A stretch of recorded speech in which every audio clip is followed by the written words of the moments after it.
Welcome to my cozy corner of the internet. I've got cats on my lap and I am tired. You can probably just look at me and tell I'm tired. I've had such an amazing week. So I started a new job. And so this week was kind of like my first week in the trenches. I am working in a middle school library. And so I have a lot to learn. I feel like I know absolutely nothing at all, but I'm so excited. I'm very tired, I think, mentally because it's just been a lot of information and things like nonstop. So I know that things are going to get easier as I learn more, but I'm just tired. I have been working on something else for you all week, and I did not get it finished. I thought this week instead I would do a really very quick recap of all the books I've read so far in 2026, what I rated them, and maybe like a quick little synopsis. Not a lot, just a little short, quick. Maybe you'd like to read it. Now, I am someone that takes the time every single year and I make a goal for myself on how many books I'm going to read. This year, I'm falling short. I'm going to be honest, but I have read huge books this year, like crazy big books. And so I'm giving myself some grace. I'm still trying to work toward my goal. My goal this year is to read 110 books. Last year, I was like 5 short of that. So I thought I'd push myself a little bit this year, but that's okay. If I don't hit it, I'm not going to like be mad at myself, but it is my goal. Right now, I'm sitting at 43 books. So we're halfway through August, and I have read 43 books, which is still an honorable mention with the amount of pages I have read this year.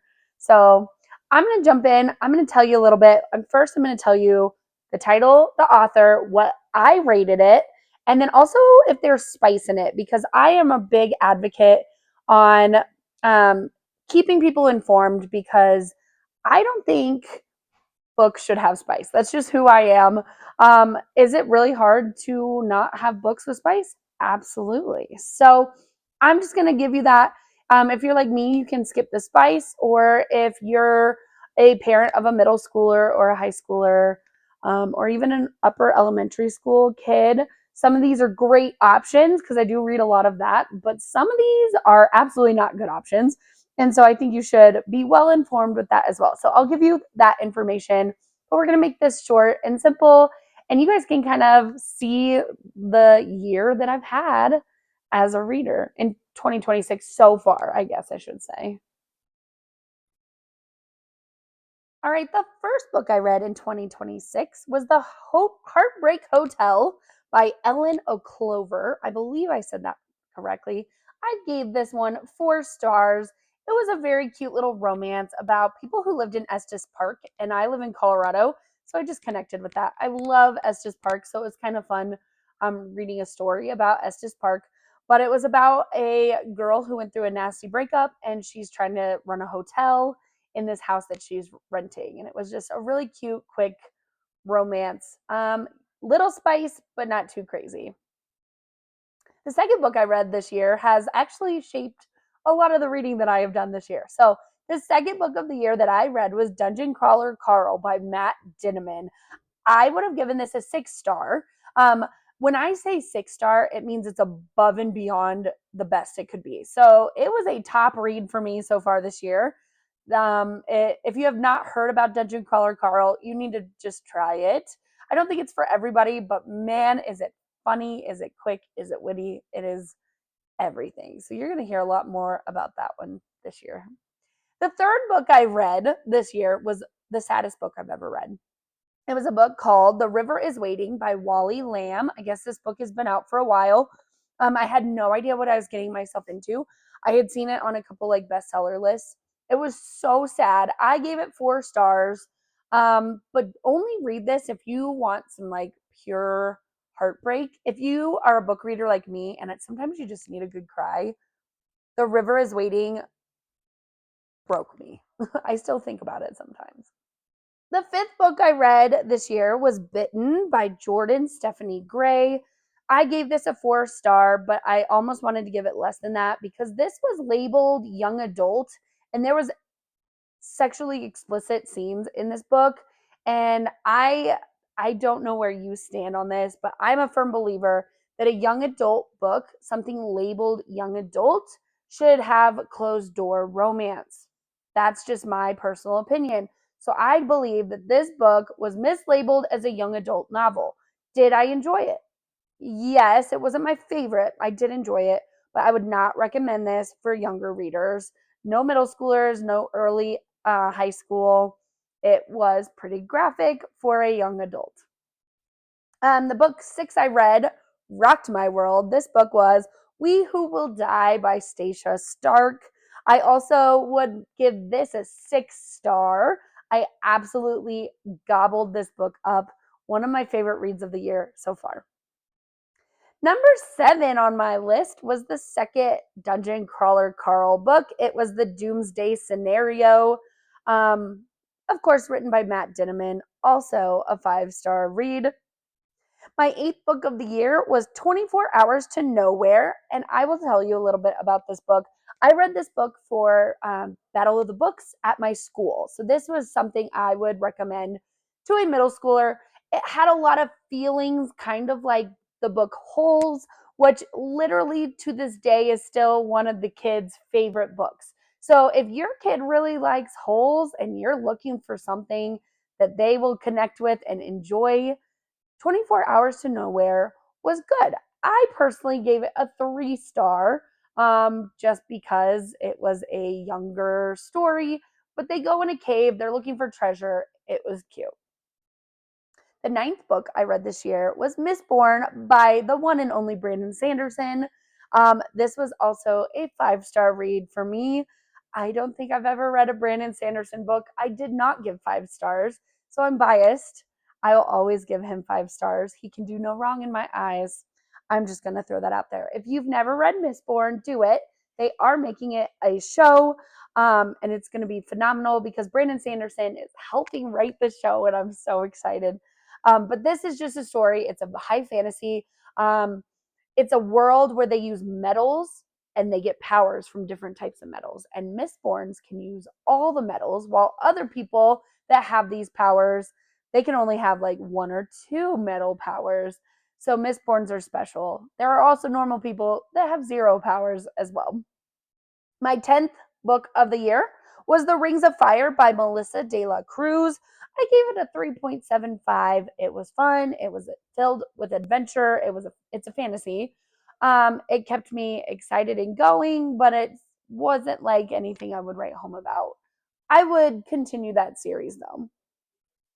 The 11th book I read this year was Extinction by Douglas Preston. And I only gave this one a 3. This was a book club read for me, and it was a murder mystery, and it was like kind of like Jurassic Park a little bit. So put Jurassic Park meets murder mystery. That is what this book is. There are other books in this series. I would maybe read another one if I just like needed a filler in between something. I only gave this one a 3 star. My 12th book of the year was The Anarchist Cookbook, the third Dungeon Crawler Carl book. 5 star read. Matt Dinniman, he's a master. I don't need to say anything else.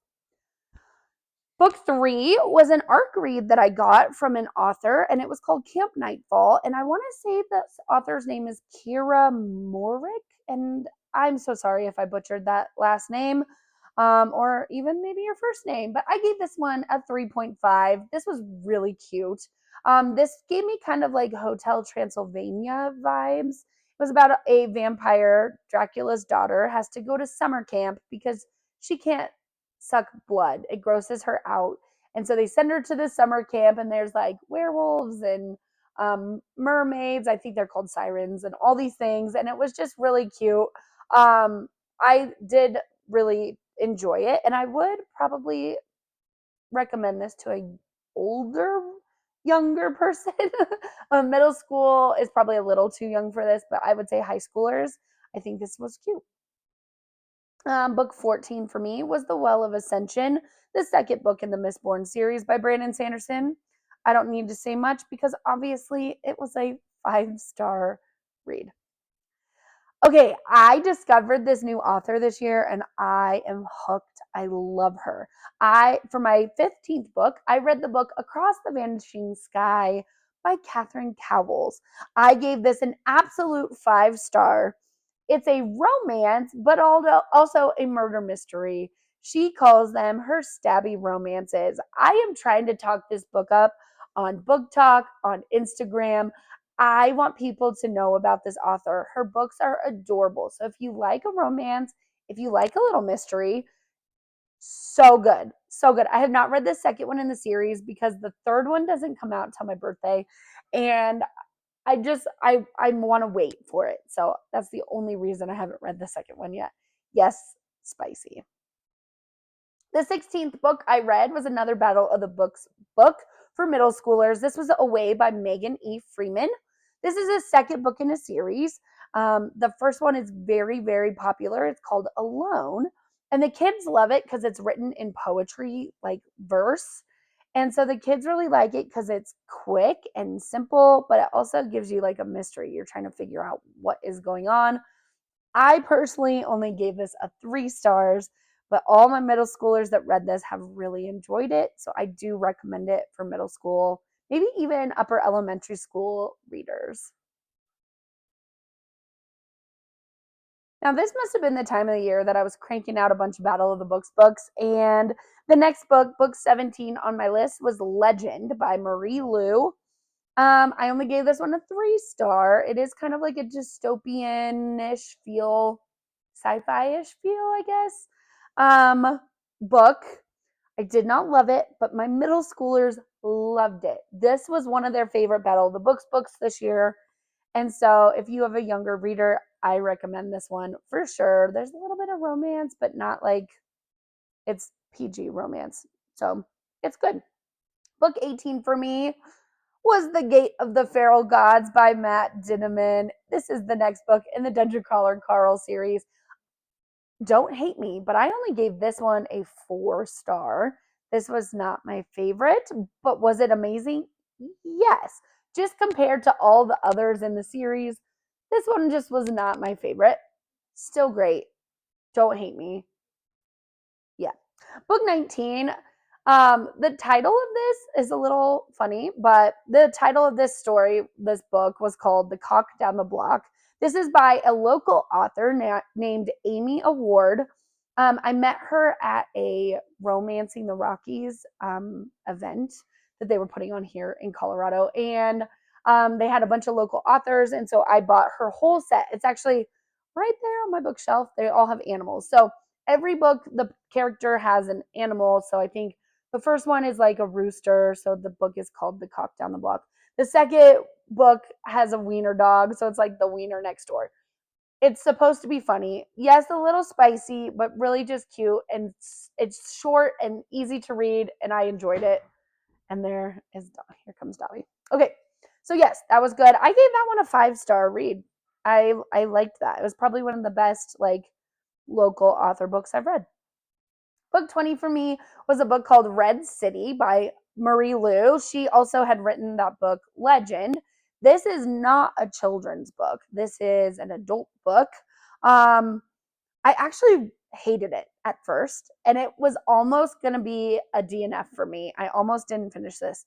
But I'm going to tell you about 75-80% of the way into this book, it got so good. And so I'm so glad I stuck with it. I will definitely read the next one. This is about two, I want to say, I'm going to just call them assassins. They're two assassins working for two different companies, but they used to be best friends. And it was good. It was slow. It was so slow, but I'm so glad I stuck with it. It ended up being very good. So I gave that one 4 stars. The next book I read was another Battle of the Books book. Book 21 was The Bletchley Riddle. This was a historical fiction about World War II. Middle schoolers seemed to like it. I did not really like it. I only gave it a 3 star. But all the kids that read it were enjoying it. So I encourage that if your kiddo likes historical fiction, World War II stuff. Maybe Alan Gratz, but maybe more detailed than Alan Gratz stuff. Bletchley Riddle might be good for them. Book number 22 and 23, I'm going to go ahead and do these together.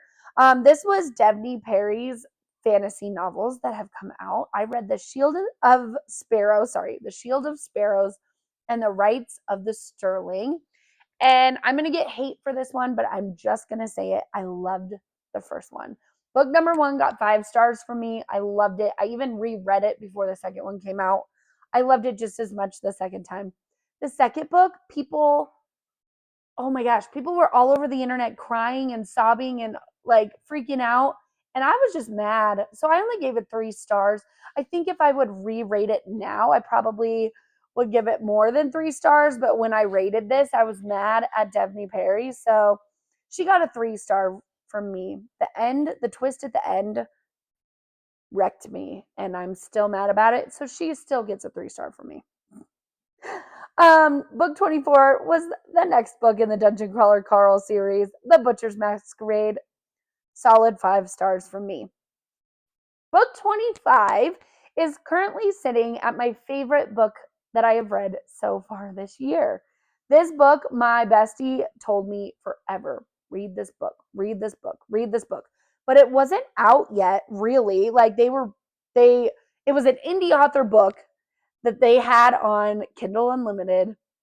And then it got so popular, they published it and pushed it out, and they finally made an audiobook. But I read this earlier this year when it was still like the indie author print. And this was Daggermouth by H.M. Wolf. This was my favorite book so far this year, and I'm literally dying for the next one. I wish I would have read it sooner. But yes, that is currently sitting at my favorite read so far this year. Yes, amazing. Number 26 for me was The Eye of the Bedlam Bride, the next Dungeon Crawler Carl book. That was also a 5 for me. I liked it. Number 27 was a book called Till Summer Do Us Part by one of my new favorite authors, Megan Quinn. I gave this a 4-star purely because I don't like spice, and Megan Quinn books are very spicy, but I love the banter. I love her characters. So I gave it 4-star. Very, very spicy. So be warned. I warned you. Number 28 was The Inevitable Ruin, the next book in the Dungeon Crawler Carl series. And I will tell you, I have not read the 8th one yet because now I know I have to wait for the next one, and I'm not happy about it. So I've been avoiding it. Then Inevitable Ruin, I only gave 4 stars. It wasn't my favorite. The end made me a little frustrated and mad. And I tend to rage rate my books. So Matt Denman only got 4 for that one. The next book, number 29, was Wild Eyes. This is the second book in the Rose Hill series by Elsie Silver. I gave it a 4. It was super cute. Book 30 for me was The Hero of Ages, the last book in the original Mistborn trilogy series by Brandon Sanderson. And you guessed it, he got a big 5 stars from me. And then book 31 was a reread. I read Silver Elite by Danny Francis. This was a 5-star read for me. I liked it just as much the second time as I did the first time. This was my favorite read of 2025. But the next one came out. So then my book 32 was Broken Dove, also by Danny Francis.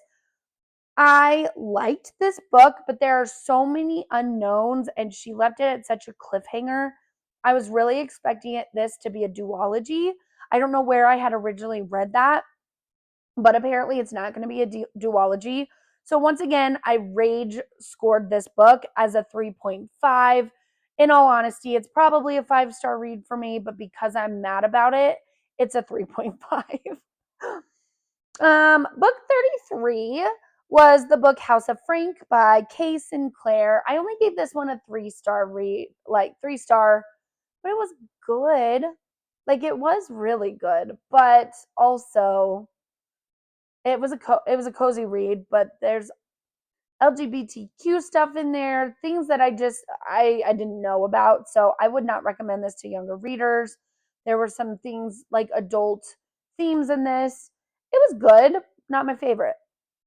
Book number 34 for me was also another reread. I do reread a lot of books, especially because I read so many books, I can never remember them. I'll be like, I remember that I liked that book, but I know nothing about it. I'm glad I reread When the Moon Hatched. I'm glad I took the time to do that.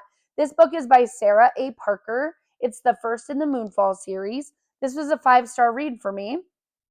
But then the next one came out, and I heard amazing things about the second book, The Ballad of Falling Dragons, sorry. But I only gave this one a 3.5. Henry, are you trying to get my microphone? I only gave this one a 3.5. The stories, there were like different storylines happening in this book, and they were hard to follow, and I couldn't really tell. I listened to this one, and that was super hard for me. If I would to reread this one, I would go back. That's mommy's silly boy. If I would be to go back and reread this book, I would read it with my eyes instead of listening to it. Too many different storylines coming through. Book number 36 for me was The Night We Met by Abby Jimenez.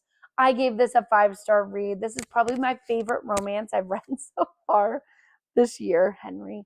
It was so cute, and this could have been like done not well, the storyline. But she did it so beautifully and so good, and I loved it so much. It's definitely my favorite romance so far this year. Oh, and my favorite part about that book that I just have to throw out there was no spice in it. It was a closed door romance, and that felt so nice for me. So, Abby Jimenez, I was here for that one. Book 37 was a book called This Book Made Me Think of You by Libby Page. I gave this one 4 stars. This was a story about a woman whose husband got really ill, and he was dying, and so he left her a year of books. So every month she'd go to the bookstore and pick up her next book from her dying husband, and he was trying to help her get through her grief in this way, and it was beautiful and sweet. I gave it 4 stars. um Book 38, Kitten. Book 38 was Wild Side. It was the next book in the Rose, oh my gosh, what was that called? The Rose Hill series. Wild Side by Elsie Silver. This was a 5-star read for me. I loved it. My favorite in the series so far. Yes, spicy. Book 39 was Starside by Alex Astor. I read this a couple of weeks ago, and I'm still thinking about this book. I cannot get this book to leave my head. The ending left me on such a cliffhanger. I'm mad about it, but still, I gave her 5 stars. Yes, this was great. Book 40 was Rules for the Summer by Megan Quinn. I gave this one 4 stars. Yes, very spicy, but the storyline is adorable. The audio was phenomenal. I recommend this one in audio if you just want to feel immersed in the story. Book 41 for me was How to Write a Love Story by Catherine Walsh. I gave this one a 3.5. Super cute. It's about a book publisher who flies to Scotland, Ireland, someplace, to help an author finish her father's book series that he had written and he had passed away, and um, his daughter was asked to finish the series, and it was just cute. It was a cute little romance, super quick, super cute. Book 42 was another reread for me. I reread Accomplice to the Villain by Hannah Nicole Marer. I wish I knew how to say her name. I love that book. It was a 4-star read for me. I love that it is not really spicy. Like, it's just got good banter and good characters. It's funny, it's lighthearted, it's quick, and chapters are quick and short, and I love it. I reread that one because Adversary for the Villain came out.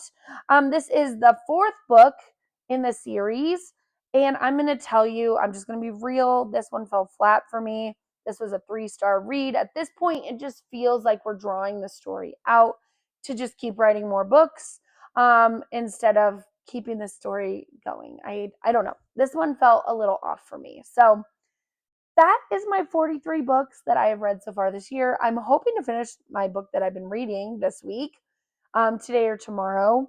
so that I can finish my next project for you guys. But those are the books I've read. And if you have seen my list that I just told you, anything by Brandon Sanderson, anything by Matt Dinniman, you guys, you can't go wrong with those. Obviously, like I have a shelf dedicated to Brandon Sanderson. He's my favorite author. But there's also some random, really good ones in there. I need to branch out. I know I read a lot of romance and I read a lot of fantasy. Other than that, you're not going to see very much other stuff in there, but there's a couple. So, yeah, 2026 has been really good to me so far. And I hope the rest of it is just as good. And I am going to branch out a little bit and try some new things. Here's really what I want, because this is why I do this. I want to know your favorite read so far of 2026. What is your favorite? I want to know what is your favorite, why you liked it so much. Tell me in the comments so you can enable my TBR. Let me know if you've read any of these and you liked them. And I cannot wait to see you in the next chapter. I should probably show you this face because look, look at that little face. This is Henry. Bye, guys.